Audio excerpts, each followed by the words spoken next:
celebración de Pentecostés, las lecturas son tan ricas, tienen una riqueza maravillosa. Por ejemplo, en la primera lectura que se va a leer, revisitamos cómo en el día de Pentecostés el Espíritu Santo se posa sobre los discípulos, el colegio apostólico, y les permite, primero les quitó el miedo para predicar. Segundo, les facilitó a ellos el don de hablar diferentes idiomas. Y las personas se preguntaban y se llenaban de admiración diciendo, pero no son galileos, ellos son galileos. Y están hablando en nuestras lenguas nativas. Y habían personas de medos, partos, elamitas, Capadocia, de Libia. Habían romanos, judíos, prosélitos. Y todos entendían el mensaje que llevaban los apóstoles, dando en un sentido universal y no de exclusión, sino de inclusión a todo aquel que escuchara la buena nueva, el mensaje. En la segunda lectura vemos esa unidad representada en el cuerpo de Cristo. Así como el cuerpo de Cristo, el cuerpo es uno, ¿verdad? Y tiene muchos miembros y todos ellos, a pesar de ser muchos, forman un solo cuerpo. Así también es Cristo. O sea, nosotros somos parte del cuerpo de Cristo. Y así como el cuerpo humano tiene diferentes partes con diferentes funciones, pero todos son importantes a la hora de expresar ese sentido de unidad. Y volvemos a lo mismo, no ser exclusivos, sino inclusivos. Parte de esta celebración envuelve lo que se llama una secuencia. Una secuencia es como una preparación a el Evangelio. Y es un tipo de poema, es un tipo de se puede cantar también, y en muchas iglesias se lee, ya sea que lo lea alguien del coro, ya sea que lo lea algún lector o que lo cante alguien del coro, etcétera, o el que presida también lo puede guiar. Y es hermoso porque dice, ven Dios Espíritu Santo y envíanos desde el cielo tu luz para iluminarnos. Sin tu inspiración divina los hombres nada podemos y el pecado nos domina. Doblega nuestra soberbia, calienta nuestra frialdad, endereza nuestras sendas. Y así por el estilo tiene otros versos. Así que esto es a la luz del Evangelio. Y entonces el Evangelio, que a pesar que es corto para este domingo, pero hay una riqueza muy, muy grande. Dice que al anochecer del día de la resurrección, estando cerradas las puertas, porque los discípulos tenían temor, o sea, ya sabían que Cristo muere, y claro, los siguientes en línea eran ellos, los seguidores de Cristo, y eso pues les daba temor. Y Cristo se aparece y les dice shalom, ¿no? Comparte la paz, pero no es la paz que viene de afuera, es la paz que está adentro.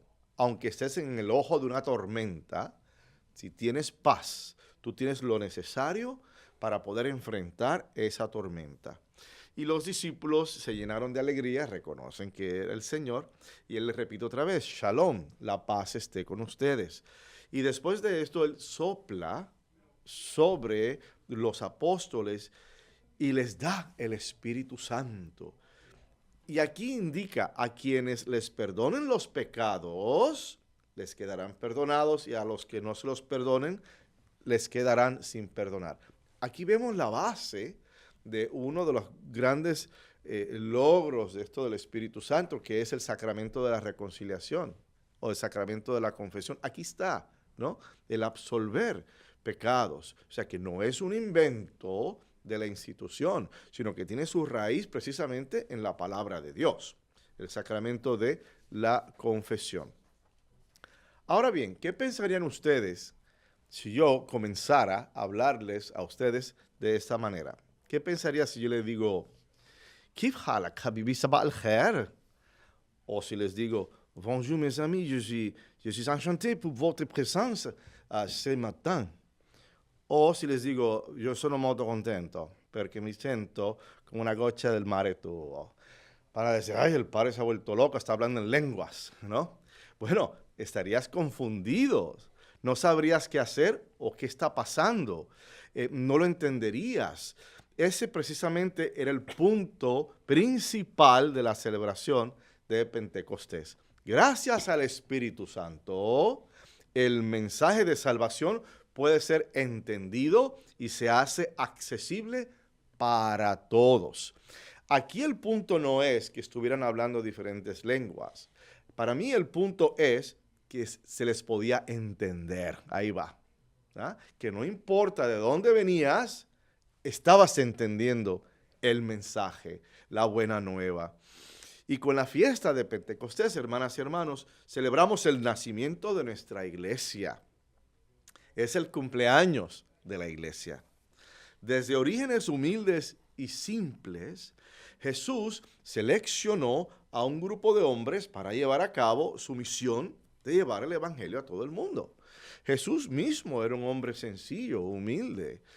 Seguramente siguió los pasos de su papá aprendiendo carpintería, ¿ves? Y entonces Jesús selecciona a un grupo de hombres para llevar esta misión al mundo. Ni no eligió ni a los eruditos, ni a los poderosos, ni a los socialmente capacitados. No, al contrario. Era más un equipo mixto. O sea, Jesús eligió a pescadores, recaudadores de impuestos, jóvenes e inexpertos para caminar con él durante 3 años y aprender la voluntad de Dios a través de su Hijo y nuestro Salvador. O sea, que esta era la receta perfecta para un desastre, porque no estaban preparados. Muchos de ellos no tenían educación. Quizás no sabrían ni leer ni escribir. Pero aún así, estos fueron los que Jesús consideró idóneos para llevar a cabo este plan de salvación para el mundo a través de la palabra, a través de los evangelios. Pero después de todo este tiempo en que estos hombres caminan con Jesús, atención, que vieron los milagros y escucharon los sermones, las teofonías, vieron la crucifixión, presencian la resurrección, y fueron encomendados a ir al mundo, todavía tenían miedo. Todavía estaban titubeando. Había una sensación entre ellos de abandono, de lo imprevisible. Había una incertidumbre.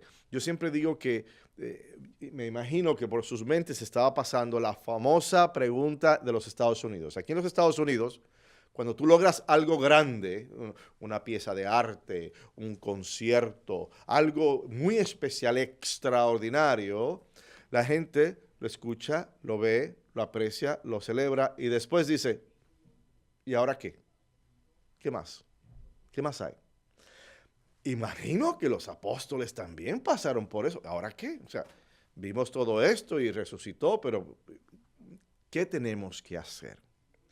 Así que imagínense a este grupo de hombres así fuertes, ásperos y de mal genio, todos acurrucados en una habitación por temor a los líderes religiosos judíos y seguramente a las autoridades romanas. Pedro estaba allí. El mismo Pedro que no dudó en atacar a un soldado con una espada durante el arresto de Jesús. ¿Okay? También estaba Mateo, quien antes de conocer a Jesús posiblemente no titubeaba en colectar impuestos del pueblo judío, devorando las casas de las viudas y los muy pobres. Esos eran hombres de armas a tomar. ¿Okay? Todos estaban allí y todos tenían miedo. Pero mientras rezaban, en el aposento alto, un toque de luz, un viento rugiente y un momento de iluminación los tomó por sorpresa. El Espíritu Santo descendió sobre todos ellos y cambió sus vidas. Imagínate. Cambió todo el sentido de sus vidas, dándole a estos hombres, una vez tímidos e inseguros, el coraje, el temple para salir a las calles, al mundo y predicar la palabra de Dios. Lo interesante de esto es que ellos van a pagar un precio, porque ellos van a ser mártires. ¿No? Los apóstoles, todos mueren de diferentes formas, excepto el que cuidó a la Virgen María, ¿no? San Juan, que la cuidó hasta la muerte de ella. Así que todos pagan un precio, pero lo pagaron con la fuerza del Espíritu Santo, con el valor de esta gran inspiración divina. No solo se transformaron ellos en una nueva conciencia, sino que también desarrollaron una nueva disposición, porque finalmente entendieron cuál era el plan de Dios. Y salieron todos de ese aposento alto, inteligibles, confiados, llenos de energía, para reclamar su vocación de crear comunidad, de ser mensajeros y su vocación de amar a Dios y al prójimo. A través de la historia de la iglesia, hermanas y hermanos, el Espíritu Santo ha guiado los corazones de aquellos que se abren al mensaje de Dios. Y lo vemos en varias ocasiones. Fue el Espíritu Santo quien movió a Santa Catalina de Siena. Santa Catalina de Siena era una monja de clausura. Volvemos a lo mismo. Por lo poquito que sabemos, no tendría mucha educación, religiosa sencilla y de claustro, que tampoco eran de las que salían, ¿no? De claustro. Y el Espíritu Santo toca el corazón de Santa Catalina en un momento de crisis de la iglesia. Se había seleccionado un papa de otro país fuera de Roma. Me parece que en Alemania, no estoy seguro. Y entonces en Roma, pues había una crisis muy grande donde se estaban matando medio mundo. O sea, si tú eras un líder, te mataban. Entonces el Papa, que venía así como que, ay, no, yo no quiero ir, se detiene en Aviñón, en Francia, y dice, no, yo no me muevo.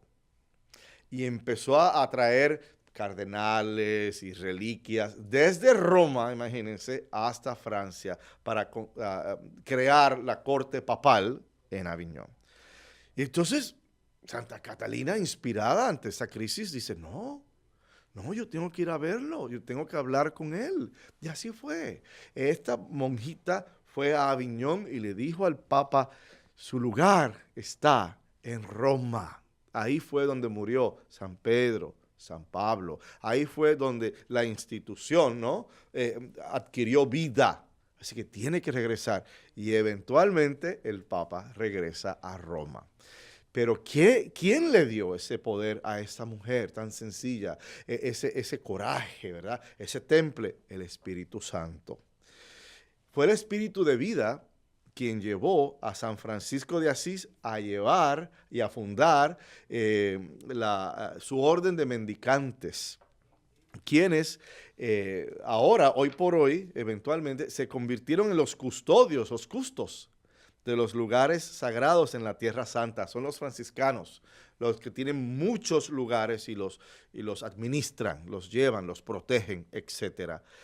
Y así que fue el Espíritu Santo quien movió a San Francisco de Asís en un momento dado de crisis, donde se forma esta orden de mendicantes, hombres y también mujeres que fueron fundadas por Santa Clara, la mejor amiga de San Francisco de Asís, las Clarisas.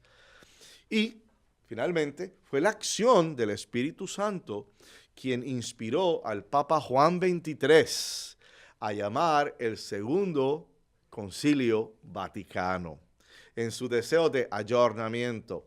Y es hasta casi cómico, porque después de un papado anterior que duró por muchos años, los cardenales pensaron, bueno, pues vamos a seleccionar un papa tranquilito, mansito, mayorcito, para que este papado pues no dure tanto, ¿verdad?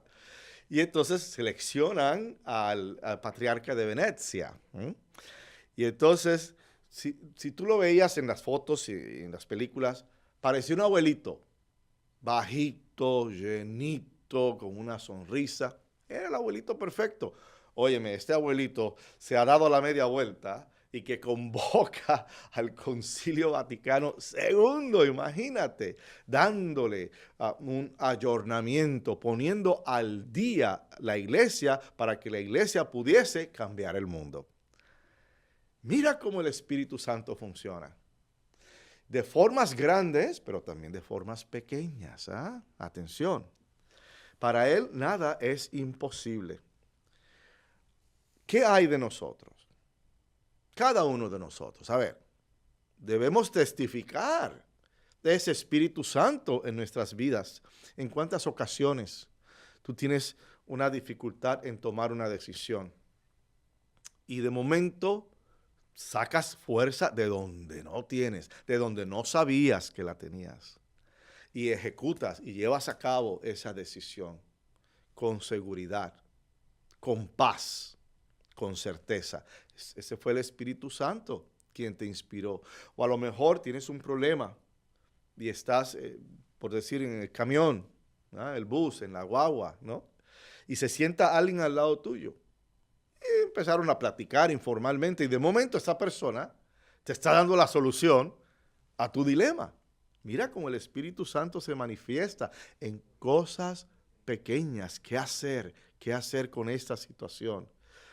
Y hay varios dones del Espíritu Santo, de los cuales nos podemos recibirlos y devengar una gran bendición, no simplemente para uno, porque los dones se comparten, ¿verdad? Sino para toda aquella persona que te rodee. Se trata de confiar en el espíritu de sabiduría, de comprensión, de fortaleza, de inteligencia, de temor a Dios y amor a nuestro prójimo. Lidiar, por ejemplo, con un ser amado que tiene Alzheimer's, ¿verdad? Eso no es cosa fácil. Sobrellevar una situación, una crisis matrimonial, óyeme, eso no es fácil. Miedo de tomar una decisión difícil o cómo tratar a un joven rebelde, ¿no? Solo el Espíritu Santo te puede dar esa comprensión, esa tolerancia, esa paciencia, esa sabiduría. ¿Ves? ¿Cómo podemos resolver esta situación? Pero ¿sabes qué? El Espíritu Santo no ha terminado, atención. No, Él sigue a la luz de muchos eventos que se están dando ahora, precisamente ahora, y en nuestra nación y en el mundo entero. O sea, las guerras, la política mal llevada, el tratamiento de nuestros inmigrantes, la polarización del poder, el abuso de autoridad y el frenesí mediático involucrando las redes sociales y demás medios de comunicación. A veces no se sabe qué vamos a hacer. ¿Para dónde vamos? No se sabe. Pero el Espíritu Santo, que creemos en Él, nuevamente descenderá una vez más sobre su iglesia y descenderá sobre todos aquellos que creen en Dios y nos dará el valor, el coraje y la sabiduría necesarios para hacer lo correcto, lo que se necesita hacer y lo que es justo. Nos enseñará cómo hacer una retribución a las víctimas de todo tipo de injusticia, ¿ok? Y ayudarlas. Nos enseñará ese Espíritu Santo a cómo regresar a nuestra nación a una posición de un país bendecido, indivisible, con libertad y justicia para todos. Y cómo operar con compasión y una actitud de sabiduría orante, sin buscar respuestas rápidas o soluciones draconianas, sin crear caos o confusión o temor entre las masas, sino reconstruyendo el cuerpo de Cristo en todo y en todos. Hermanas y hermanos, como podemos ver claramente, el Espíritu Santo en nosotros tiene mucho trabajo todavía que hacer. Y mientras reflexionamos sobre nuestra apertura para recibirlo y dándole la bienvenida a aquellos que están regresando a la casa, a la iglesia, permitamos que Él nos inspire y que nos configure al igual que nuestro Salvador y Redentor. Que ese Espíritu Santo nos convierta en pequeños cristitos, para poder llevar esta obra, de apoyar a través de la iglesia este mundo que está tan herido y en necesidad de sanación. Así que ven, Espíritu Santo, llena los corazones de tus fieles y enciende en ellos el fuego de tu amor. Feliz cumpleaños, iglesia.